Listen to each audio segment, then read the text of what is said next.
Okay, so where do we begin? Okay, let's start from the beginning. Let's start in 1984. 1984, Michael Jackson was the height of his career. He was in the middle of a recording studio session, and he overheard someone talking about the catalog of the Beatles, that it was going up for $60 million. But what ended up happening was the guy who wanted to... Versailles. The guy who wanted to part with the Beatles catalog ended up changing his mind and decided that he didn't want to just part with the Beatles catalog, that he wanted to sell the whole entire catalog and the rest of the music all together in just one sale. So what ended up happening was everyone got wind of the sale.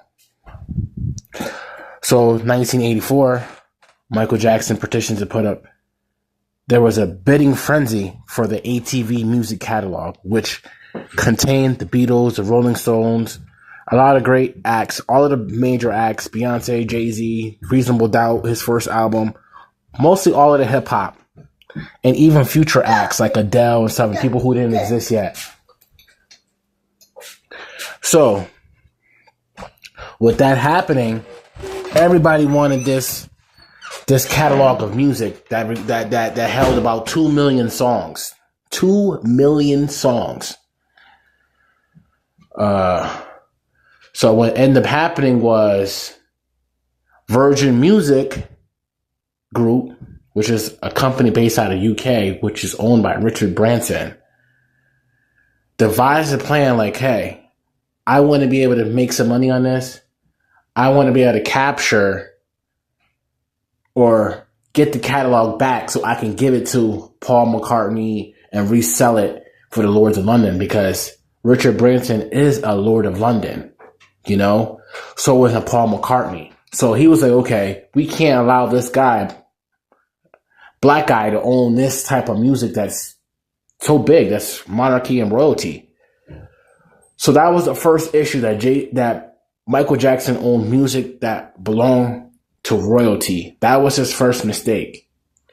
And once he learned about business, you know. So at that time, Richard Branson, he was in aerospace. He was in airplanes and stuff like that in 1984. Well, at that time, his company was kind of like going bankrupt. You know, the Virgin Airlines and all of that. He couldn't raise up enough money. He didn't have enough money to be able to purchase the ATV music. So what happened was, in 1990, he ended up signing Janet Jackson for $50 million. So he's like, okay, so since I can't get the catalog, can't get the company, I gotta figure out something. So let me think. Let me sign Michael Jackson's sister. How did he sign her? He had Janet Jackson and her husband at the time, Renee, meet with him at, I guess, some sort of location. And he told her that he wanted to sign her, but he wanted to, you know, take her on a trip. He brought her up on a hot air balloon and got her to sign. Now, that story sounds very familiar to Jay-Z when he went to go sign Rihanna up on the 29th floor. It's always high up, so people can always die or make them feel uncomfortable or try to emit some sort of fear into them. So Janet Jackson's with them for $50 million, one of the biggest contracts ever. She stayed with Virgin Music for 20-something years, up until 2008, 6 months before Michael Jackson died.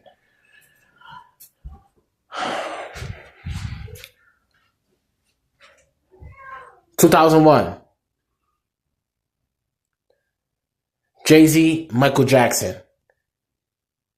Jay-Z comes out to Summer Jam. His special guest was no other than Michael Jackson. Why is this important? Michael Jackson is the king of pop. He's so big that rap is not even his genre. So for him to pop out on the Summer Jam stage was just kind of weird. And if nobody else felt that that was kind of weird, then there's something wrong with you. Sources have told me that the only reason that Michael Jackson came out on that stage for Jay-Z was for payment, to show him in good faith that if you get rid of Aaliyah for me to help Janet's career, I'll do all these features, I'll do all these songs with you. If you notice, right after that, Michael Jackson did songs with Akon, Kanye West, Rihanna, even got samples from Michael Jackson. So it shows that the history after and the relationship that he had with Jay-Z even after. Now, why would Jay-Z want to befriend a person like Michael Jackson? Number one, like I told you in the beginning of this conversation, that Jay-Z, once he came in the game, he didn't understand how the business worked. So once he started to understand how it worked and he got himself out of the Rockefeller deal, he wanted to create his own company where he could be able to control all his own masters to his own music. The problem with that is he couldn't control his own masters, meaning that every time